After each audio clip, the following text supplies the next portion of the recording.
Assalamualaikum warahmatullahi taala wabarakatuh. Bertemu lagi dengan saya, host di podcast Nurul Huda ini. Pada kesempatan hari ini kita tetap berbincang-bincang dengan salah satu pemateri yang akan kita undang dalam tajuk yang tetap sama dalam luang lingkup dunia pendidikan dan juga pengalaman di dalam dunia pendidikan. Istilahnya kita ini sharing-sharing santai lah dengan narasumber yang kita undang hari ini. Oke, tanpa banyak lama lagi, banyak memakan waktu yang lama, maksud saya, kita langsung perkenalkan narasumber yang kita undang pada hari ini, yakni Bapak Faisal. Ini Bapak Faisal ya. Untuk Bapak Faisal bisa langsung diperkenalkan untuk kurikulum vitae-nya diperkenalkan agar pemirsa atau teman-teman siswa dan teman-teman guru yang ada di rumah itu mengerti siapa dan sebagai apa Bapak ada di sini gitu. Oke. Assalamualaikum warahmatullahi wabarakatuh. Waalaikumsalam warahmatullahi wabarakatuh. Perkenalkan, nama lengkap Ahmad Faisal, biasa dipanggil dengan panggilan Faisal ya. Ya. Untuk alamat itu Desa Wonoayu, Kecamatan Landuyoso, Kabupaten Lumajang. Jabatan saya atau posisi saya di lembaga ini sebagai wakil kepala sekolah di bidang kurikulum, di bidang kurikulum, dan lama saya mengajar di sini sudah berjalan 3 tahun. 3 tahun, berarti 2021. 2021. Oke. Untuk saya jadi kurikulum itu sudah berjalan 1 tahun, masih baru. Oh, baru ya, masih baru. Untuk pengalaman sendiri Pak, kenapa historinya pertama kali kok bisa ada di lembaga ini, kenapa nggak lembaga-lembaga lain untuk yang sampean masuki atau sampean itu mengabdi lah istilahnya? Oke. Kalau boleh saya cerita, di awal 2021 itu, karena saya ini kan mondok ya. Mondoknya itu di Wonorejo, di Pondok Pesantren Kiai Syarifuddin, dan juga kuliahnya di sana. Pada waktu 2020 itu saya sudah lulus kuliah. Lulus ya. Oke. Kemudian kenapa kok bisa sampai ke lembaga ini, kan begitu Pak? Iya ya. Awal mulanya begini Pak, saya itu kan bingung ya, ijazah saya kan memang PAI ya, jurusan saya memang tarbiyah. Saya bingungkan saya harus di lembaga mana gitu. Lama-kelamaan karena bingung masalah lembaga seperti itu, kemudian ketemulah saya dengan yang namanya Ibu Mar'atus Sholihah. Gitu. Yang jadi wakakurikulum di MTS ya. Di MTS. Pada waktu itu kalau nggak salah itu pada hari raya Idul Fitri ya. Tahun 2021. Saya ke rumahnya silaturahmi, kemudian saya bincang-bincang mengenai tentang masalah pendidikan saya, kemudian masalah ijazah saya. Kemudian dari situlah beliau itu menawarkan kepada saya ya, gimana kalau seumpamanya sampean ada di gabung dengan kita gitu, dengan kami, itu bahasanya beliau. Ya tanpa berpikir panjang, sebenarnya saya juga apakah pantas saya di lembaga ini atau tidak gitu, tanpa berpikir panjang seperti itu, ya saya mengiyakan saja. Dengan status saya sudah lulus kuliah, kemudian saya sudah boyong juga dari pesantren. Kemudian ketika saya sudah mengiyakan hal itu, saya sudah langsung masuk ke sini. Kemudian singkat cerita, pembelajaran atau mata pelajaran yang memang harus ditempuh saya itu ya sesuai dengan ijazah saya. Sesuai dengan yang dibutuhkan pada saat itu. Iya, sesuai. Dan linear dengan ijazah saya gitu, Pak. Cuman posisi saya sebenarnya sebelum menjadi wakakur itu ada di staf TU. Oh, TU. Okay. Jadi jenjang karirnya dari TU dulu. Jadi masuk langsung jadi staf TU, dan juga jadi tenaga pendidik juga. Itu berlangsung jadi staf TU selama 2 tahun. 2 tahun. Selama 2 tahun. Berarti sebelum ada di sini berarti sampean itu menimba ilmu di Wonorejo di si Kiai Syarifuddin ya. Untuk intermezzo teman-teman di rumah itu karena saya alumni juga di sana dan saya dekat juga dengan putra pengasuh di sana juga untuk intermezzo untuk satu alma mater. Jadi asal tuh alma mater. Jadi awalnya berawal dari situ lulus sehingga masuk di sini jadi pengajar dan diangkat menjadi TU lalu sekarang menjadi wakakurikulum. Untuk mata pelajaran yang diajarkan di sini sampean apa? Untuk saya di tahun sekarang itu megang 2 mapel. Yang pertama ada mapel fikih, terus yang kedua mapel Al-Quran hadis. Al-Quran hadis. Itu satu tahun kemarin ya. Terus 2 tahun sebelumnya mapel yang ditempuh saya itu yang pertama ada fikih, kemudian SKI. Kenapa kok pindah ke mapel Al-Quran hadis? Karena memang begini, yang di mapel SKI itu sebenarnya sudah ada guru yang memang mampu di bidangnya. Jadi saya pasrahkan ke beliau. Kemudian di Al-Quran hadisnya karena kosong baru langsung diambil saya mengisi Al-Quran hadis itu. Jadi langsung saya pegang 2, kemudian guru agama yang satu juga pegang 2, SKI dengan akidah lah. Sedangkan saya pegang fikih sama Al-Quran hadis. Oke. Berarti sebelum kuliah memang tidak ada pengalaman mengajar ya? Atau di pondok dulu menjadi seorang pengajar atau ustadz atau lain sebagainya? Kalau di pondok ya alhamdulillah punya pengalaman untuk menjadi pengajar, cuman ya dikatakan pengalaman ya gimana ya Pak? Kalau dikatakan sudah berpengalaman belum, tapi belajar menjadi pendidik lah seperti itu. Karena kalau dikatakan kita sudah berpengalaman mengajar, kita kan masih siapa gitu. Ya, masih dalam tahap belajar juga. Masih tahap belajar juga. Jadi kalau pengalaman pernah menjadi pengajar ya pernah. Ya. Berarti itu yang menjadikan ketika menjadi pengajar di sini tidak begitu mendapatkan kesulitan karena pengalaman sebelumnya ada gitu di pondok gitu ya. Cuman begini Pak, kalau masalah pengalaman mengajarnya saya yang di pondok dengan yang di lembaga sini, kalau dirasa saya sudah punya pengalaman ya memang punya pengalaman mengajar. Cuman kalau di pondok itu kan yang posisi saya ketika mengajar itu bukan mata pelajaran umum. Maksudnya memang agama. Cuman yang diampu di sana itu di bidang kitab lah, katakanlah seperti itu. Oh, di madrasahnya ya. Maksudnya madrasah diniyah seperti itu. Ya. Kalau di sini kan aliyah kan, Pak. Ya, aliyah. Umumnya lah. Umum lah. Umum. Jadi ada tantangan tersendiri ya. Ada tantangan tersendiri. Jadi membuat tantangan baru. Jadi dengan tantangan yang ada sekarang ini di pelajaran umum, apa kiat-kiat Bapak sekiranya bisa mengatasi itu? Paling tidak itu meminimalisir kesulitan-kesulitan yang ditemui oleh Bapak ketika mengajar di awal-awal. Begini. Di bangku kuliah itu kan pernah ada yang namanya PPL Pak. Iya. Jadi berangkatnya saya mempunyai bekal untuk kesini itu saya asah di waktu PPL itu.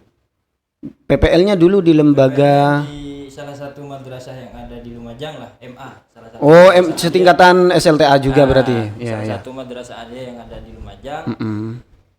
Itu kan sudah dibekali bagaimana ya di bangku kuliah juga dibekali tentang micro teaching lah, pembelajaran seperti apa, kemudian model pembelajaran seperti apa itu sudah diajarkan dan diterapkan di waktu PPL itu. Kemudian ketika terjun ke sini ya sedikit banyak lah yang saya dapatkan dari pengalaman di bangku kuliah itu, meskipun tidak semuanya dipahami oleh saya, sedikit lah saya pahami, saya terapkan di sini.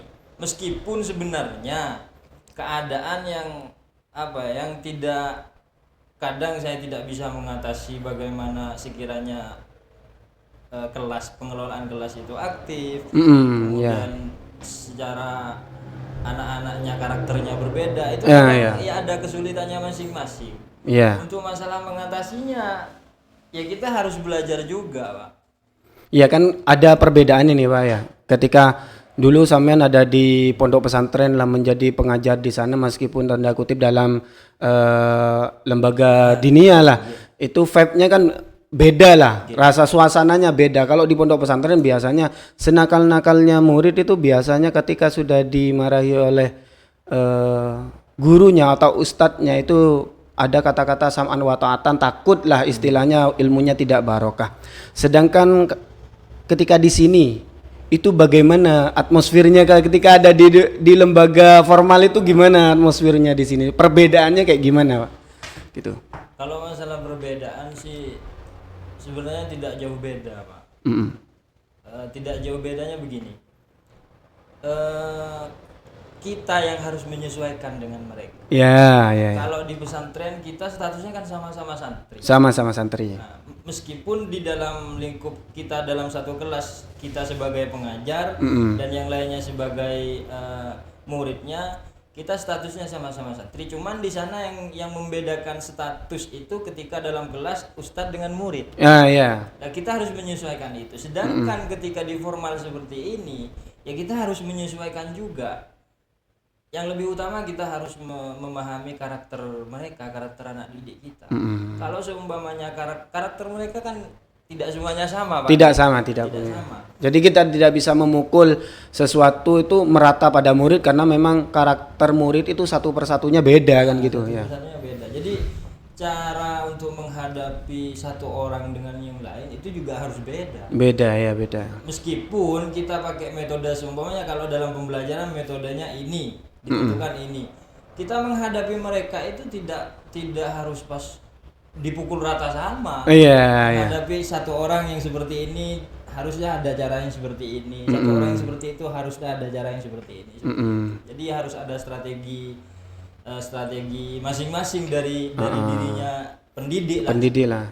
Untuk sedikit bocoran, Pak. Jadi dalam evolusi mengajar yang sampean terapkan itu apa agar suasana di kelas itu tetap hidup lah istilahnya. Tidak teman-teman siswa itu tidak mengantuk atau tidak fokus sama yang lain atau dan lain sebagainya. Oke. Kalau masalah seperti itu kita harus pakai kalau kita pembelajaran terus-menerus, otomatis mereka akan jenuh. Kita harus selingi ya. Kalau saya itu biasanya dalam pembelajaran itu ya materi, kemudian tanya jawab, setelah itu ada sedikit kalau dalam istilah pendidikan itu ya. Intermezzo lah, selingan lah. Iya, selingan. Ada selingan seperti itu. Sekiranya mereka itu tidak merasakan kejenuhan di dalam kelas. Meskipun kadang kan kita pikirnya begini, Pak. Kalau seumpamanya kita mengajar itu selalu pembelajaran terus menerus dari 2 jam semuanya 2 jam mengajar. 2 jam itu diisi pelajaran terus menerus. Otomatis mereka yang mendengarkan kita atau anak didik kita itu otomatis ya akan ngantuk, jenuh atau bosan atau yang lainnya. Nah, bagaimana sekiranya kita itu mengatasi kejenuhan itu ya kita harus membuat hal yang memang di sisi dalam waktu pelajaran itu ada istilah break lah untuk memberi waktu mereka refresh kembali. Entah itu suruh berdiri untuk game atau apa atau kita kasih wejangan sedikit tentang bagaimana kehidupan yang sebenarnya harus kita lakukan di dunia pendidikan atau sebagai peserta didik harus seperti apa, harus seperti itu, ada selingan cerita lah sedikit. Itu kalau saya, karena kalau seumpamanya kita harus 2 jam harus pelajaran terus, otomatis meskipun gurunya lah saya jamin jenuh, Pak. Ya, saya sendiri pun juga gitu itu untuk metode yang sampean itu kembangkan lah istilahnya ketika mengajar di kelas. Lalu kita kan ada kelas kalau di madrasah aliyah itu kita ada kelas 10, 11 sama 12. Apa metodenya tetap sama? Karena biasanya kalau di kelas akhir itu biasanya sudah super biasanya, sudah ekstra. Bagaimana itu? dalam setiap kelas, karena di sini ada tiga kelas ya, dari kelas 10, 11 atau 12. Itu metode yang kita pakai berbeda. Misal di kelas 10 kita pakai metode pembelajaran yang bersifat PJBL, atau di kelas 12-nya kita pakai metode jigsaw atau apa. Itu harus berbeda, Pak. Apalagi di kelas 12 kita harus pintar-pintar mengatasi keaktifan siswa yang ada di kelas. Kalau seumpamanya kita hanya semua metode diratakan sama, bukan saya menjamin, tapi bagi saya kayaknya saya sendiri juga bosan. Gak berjalan lah. Iya, gak berjalan. Seharusnya setiap, karena jenjangnya dari kelas 10 itu kan baru keluar dari MTN. Dari kelas 11, di kelas 11 saja itu pun masih masih baru naik ke kelas 11, dan itu pun pemikirannya masih belum agak. Biasanya kalau kelas 11 ini karena di tengah masih cari jati diri. Jadi saya mau cenderung nakal apa cenderung cenderung aktif gitu biasanya ya. Jadi kalau di kelas 11 tadi ya kita harus menerapkan metode yang sekiranya enak untuk mereka. Tapi kalau di kelas 12 kita harus memang ada sedikit penekanan. Karena kalau tidak sedikit ada penekanan, mereka itu akan, wah ini sudah ketemu beberapa tahun lah pembelajaran seperti ini, metodenya pasti sama. Kita harus merubah itu. Seumpamanya mulai dari dulu mereka sudah merasakan metode PJBL seperti ini, kemudian metode jigsaw seperti ini. Di kelas 12 kita harus merubah. Kita harus memberikan kemandirian kepada mereka supaya mereka itu bisa istilahnya lah, mereka itu bisa berpikirnya juga harus dewasa, harus kritis, dan mereka itu harus lebih mandiri daripada adik-adik kelasnya. Dan juga bertanggung jawab lah istilahnya, bertanggung jawab. Ya sama seperti saya pun ketika memberikan mata pelajaran saya, karena memang saya itu memegang bahasa Inggris. Biasanya teman-teman itu karena bukan bahasa kita, bahasa Inggris, maka saya selingi dengan mereka yang senangi. Apa sih yang mereka senangi kalau ketika mereka itu sekarang kan masuk masa-masa puber lah. Biasanya ya kita kasih contoh bahasa Inggris itu yang berkaitan dengan sehari-hari, entah itu dengan cinta atau apa, biasanya begitu. Jadi teman-teman itu, siswa itu bisa mudah memahami apa yang kita berikan dari contoh itu sendiri. Itu untuk metodenya, Pak ya. Untuk suka duka ada di lembaga ini apa sih, Pak? Suka dukanya ada di lembaga Nurul Huda inilah istilahnya. Dalam lingkup apa itu, Pak? Ya dalam lingkup sehari-hari lah. Okay. Karena kenapa? Saya percaya kalau rumah kedua sampean itu sekarang itu ada di sini. Ya, pulang itu biasanya ke rumah itu. Kita kadang cuman beberapa jam lah ada di rumah. Iya. Apa ya, Pak? Kalau sukanya sih banyak ya. Banyak teman lah istilahnya ya. Kita sesama guru itu bisa tukar pengalaman, sharing atau apa. Kadang saya itu sama yang lebih senior gitu. Sama yang lebih senior itu ya kadang ngumpul-ngumpul ya, tanya-tanya masalah masalah lingkup ini kedepannya gimana enaknya gitu. Terus kalau ngobrol-ngobrol ya sebenarnya tidak terlalu hal yang tidak terlalu dipentingkan, kadang kita obrolin gitu. Pokoknya lah Pak, banyak teman lah, banyak keluarga lah, itu sukanya. Kemudian kalau dukanya ya, kalau masalah duka itu gimana ya, Pak? Masalah duka yang ada di lembaga ini kadang kalau kita begini, karena kita ini sebagai pendidik, otomatis kita itu mempunyai rasa beban yang lebih. Kenapa saya katakan beban yang lebih?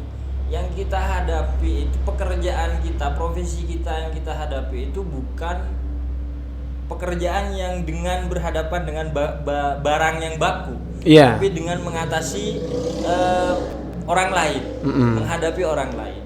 Nah, dukanya kadang kita itu berharapnya itu seperti ini, tapi kenyataannya tidak. Apalagi di ruang lingkup madrasah ya, yang notabene ada ya madrasah swasta ataupun yang negeri. Kadang itu penilaian masyarakat sendiri untuk lembaga madrasah ini kayak masih di bawahnya lembaga formal, maksudnya lembaga negeri kayak SMA atau SMK. Kalau saya dukanya ada di situ. Sebenarnya pendidikan itu sama, cuman namanya aja yang berbeda. Karena kita itu sedikit banyak itu memberikan asupan ilmu agama yang lebih daripada sekolah-sekolah negeri pada umumnya. Toh sekarang itu kita bangga karena kenapa? Sekolah-sekolah negeri itu sekarang sudah mengadopsi apa yang kita sudah jalankan berpuluh-puluh tahun yang lalu. Jadi kalau pendidikan madrasah yang ada di pondok pesantren itu mungkin dari awal dulu memang sudah ada duha, pembacaan Al-Qur'an, bahkan itu sholat jamaah di sana karena memang di pondok pesantren. Sekarang diadopsi oleh lembaga-lembaga negeri karena itu memang bagus. Dijadikan program unggul lah. Jadi program unggulan, bahkan sekarang itu sekolah-sekolah negeri itu sekarang juga punya asrama, begitu kan ya? Ya mungkin bisa diminum dulu Pak, ada apa-apa, santai, kita ngobrolnya santai kok. Ini suasananya agak panas. Iya agak panas untuk sekarang. Sekarang di sini kalau boleh boleh saya kasih tahu teman-teman, karena di sini memang sekarang itu sudah memasuki musim hujan. Ada beberapa hari sekarang itu dalam minggu ini itu beberapa kali hujan. Jadi memang sebelum hujan biasa nuansanya agak panas. Bukan pembahasannya yang panas, tetapi nuansa udaranya di sini memang agak panas. Pembahasannya ya Santai aja di sini kan. Podcastnya dalam ruang lingkupnya yang santai cuman. Jadi terus mungkin ngomong tadi sudah ada beberapa program yang dijalankan oleh sekolah-sekolah negeri. Tanggapan Bapak tentang itu apa sih gitu? Tanggapan saya kalau masalah penerapan hal yang seperti itu, kalau bagi saya itu sangat bagus, Pak. Jadi fastabiqul khairat ya, berlomba-lomba dalam kebaikan. Kenapa kok saya katakan bagus? Karena di samping hal yang seperti itu kita tidak hanya mengandalkan yang namanya pondok pesantren. Iya. Kita juga bisa temukan hal yang seperti itu di sekolah-sekolah yang di luar pesantren. Menerapkan hal yang seperti itu malah itu bagus. Apalagi sekarang itu kalau masalah tahfidzul Quran atau bahasa-bahasa asing baik Arab ataupun Inggris itu kan marak kan ya, banyak madrasah yang memang sudah juara hal yang seperti itu. Nah sekarang di sekolah-sekolah negeri itu yang dimarakkan juga bukan hanya seperti itunya. Tahfidz juga sudah diadakan. Ya, kalau bagi saya itu hal yang sangat positif lah. Saya sangat mendukung hal yang seperti itu. Ngomong lagi masalah marak itu, beberapa sekolah unggul dalam beberapa pelajaran lah. Nah, sekarang itu kan hampir mau ada prosen nih Pak ya. Hampir ada prosen nih. Bagaimana kesiapan kita atau progres kita itu menghadapi itu? Apa kita mau mengikutinya atau kita skip atau bagaimana? Kalau masalah porseni ya kita harus ikut lah Pak. Nah, ini kalau teman-teman di rumah mungkin tidak tahu Pak, porseni itu apa. Takutnya di lain, kalau di umum itu kan mungkin bahasanya beda dengan kita mungkin.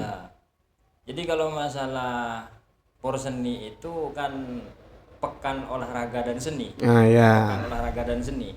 Itu kalau sekarang ini kan insya Allah dilaksanakan kalau tingkat madrasah aliyah itu sekabupaten kan ya, tingkat kabupaten dilaksanakan tanggal 5 Oktober. Tanggal 5 Oktober ya, kalau madrasah kita ini ya wajib ikut lah. Dalam lomba apa Pak? Kira-kira ada berapa lomba yang akan kita ikuti kira-kira? Kalau persiapan sekarang masih ada cipta puisi, kemudian catur. Kemudian yang dipersiapkan itu masih ada di pidato, bahasa Inggris kayaknya, dan yang lainnya masih kita persiapkan lagi karena masih belum positif juga pesertanya. Yang masih ada penyaringan lah. Masih ada penyaringannya. Jadi kalau masalah positif ikutnya atau tidak ya pasti ikut. Pasti ikut lah, karena memang itu salah satu memang sesuatu yang kita harus ikuti karena untuk mengasah pengalaman siswa lah. Kita kan kadang orang itu begini Pak, kalau ada porseni yang dipikirkan kan menang dulu.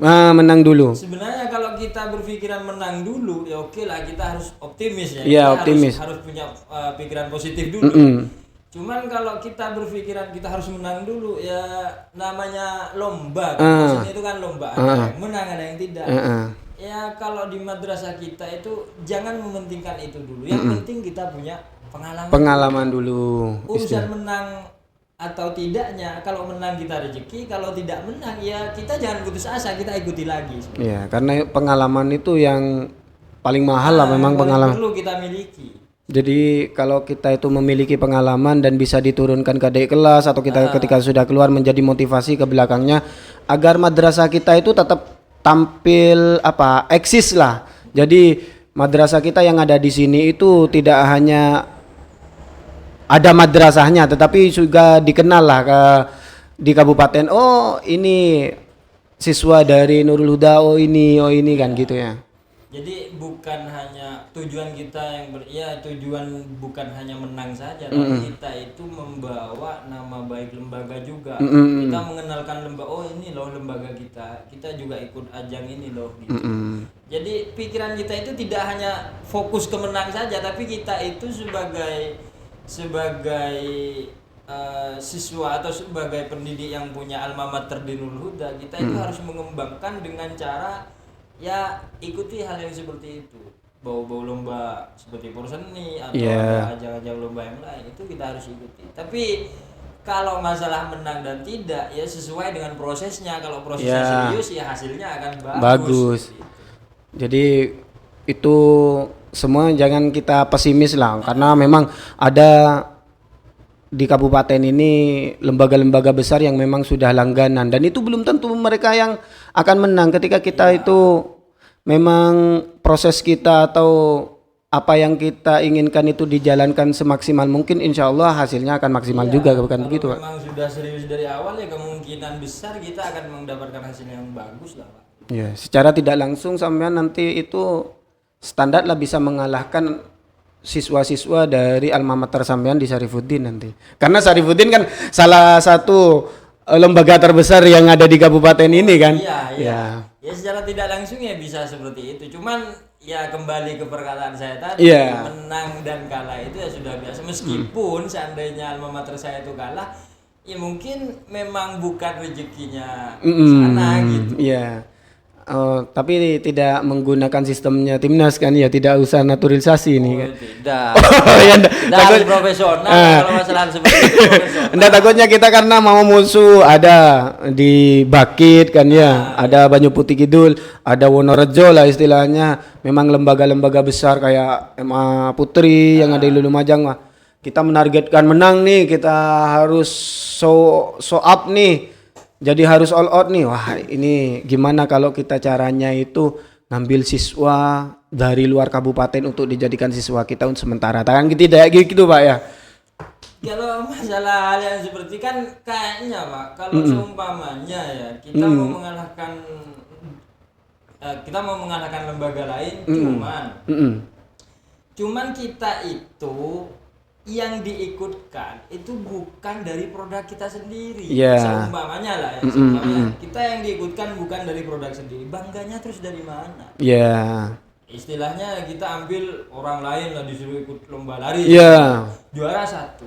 Bangganya kita sebagai pendidiknya, anggaplah kita sebagai orang tuanya. Toh itu bukan produk kita kok. Terus bangganya kita mau diambil dari mana kalau seperti itu? Meskipun kita mengalahkan lembaga yang lebih besar lah. Yang sudah jadi berpengalaman. Kita harus sportif, harus ikutilah aturan-aturan main yang sudah disusun oleh panitia seperti itu. Jadi kalau masalah nanti kita semua bukan rezekinya menang, ya kita harus terima lah. Ya, karena pengalamannya yang kita harus ambil. Pengalaman yang kita harus kedepankan ya justru harus pengalamannya. Bukan masalah kita harus mengalahkan yang lebih besar, bukan. Itu. Jadi mentalnya dulu yang kita latih kan begitu. Mentalnya dulu memang kita latih. Ini untuk yang terakhir ini Pak, karena memang kita waktunya memang terbatas ini, karena memang waktunya terbatas. Ini harapan ke depan tentang lembaga ini bagaimana? Untuk harapan ke depan ya pastinya lembaga ini semoga lebih maju lah. Amin. Karena sesuai dengan jargonnya KKM Madrasah Aliyah. Iya.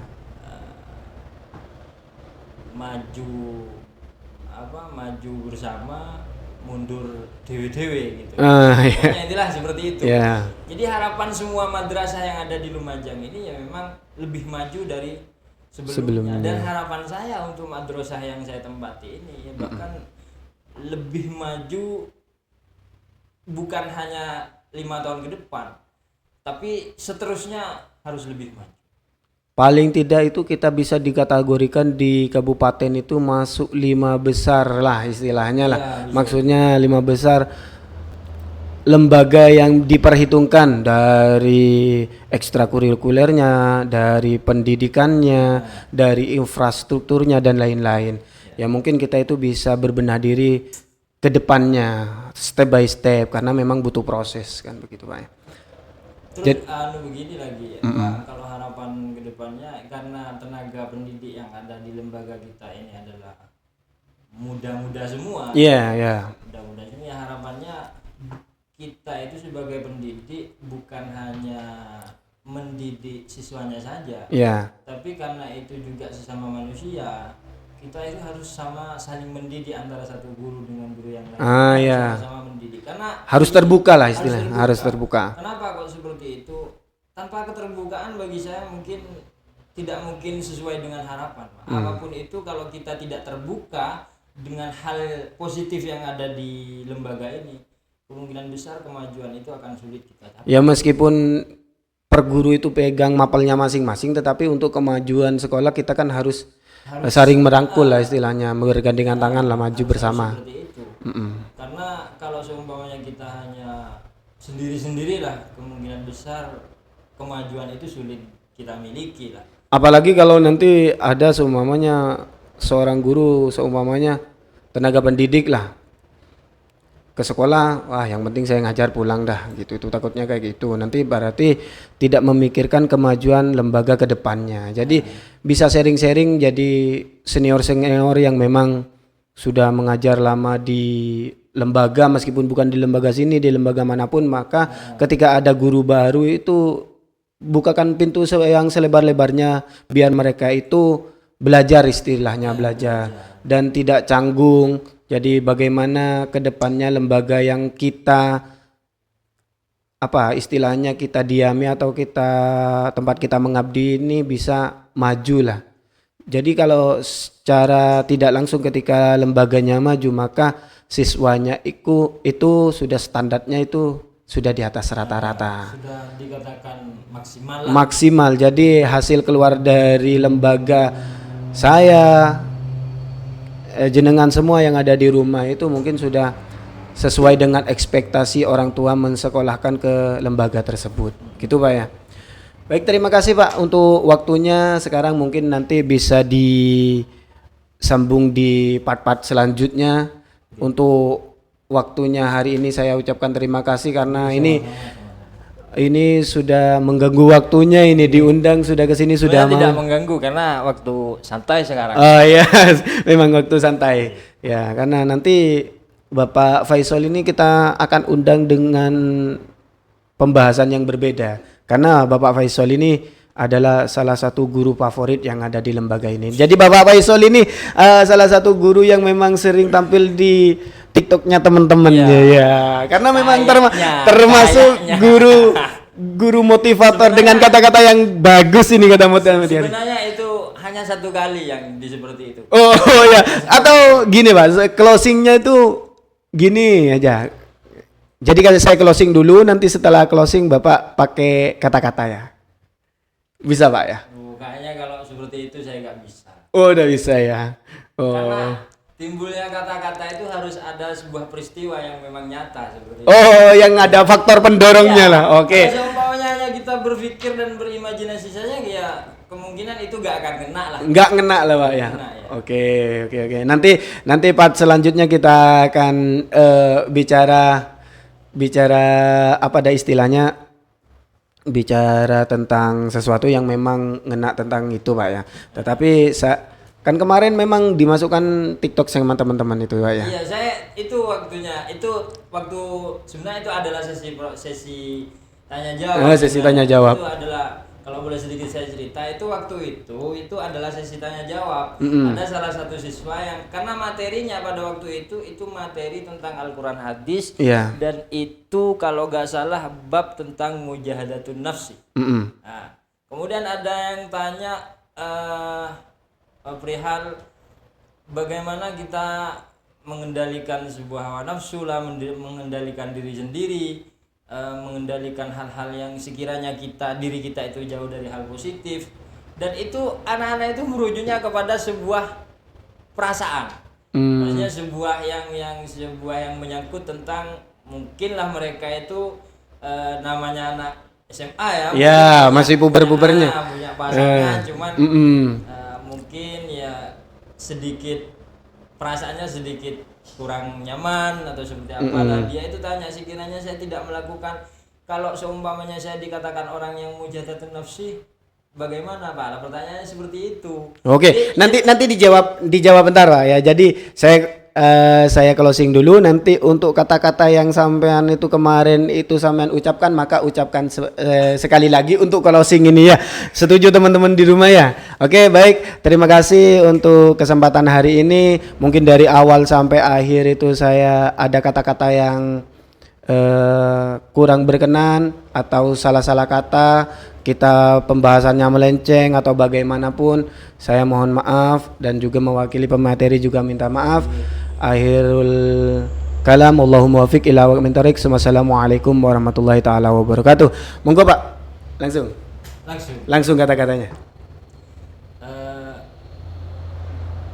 Kalau sebabnya karena putus cinta, kemudian tidak makan, tidak minum, tidak tidur, ataupun mengurangi istirahatnya, itu adalah perkara yang rugi untuk dilakukan.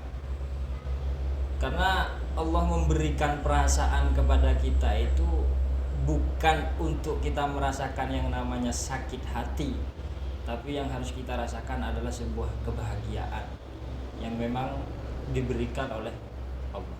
Allahu Akbar. Ayo Pak, terima kasih teman-teman. Terima kasih Pak. Terima kasih. Oke.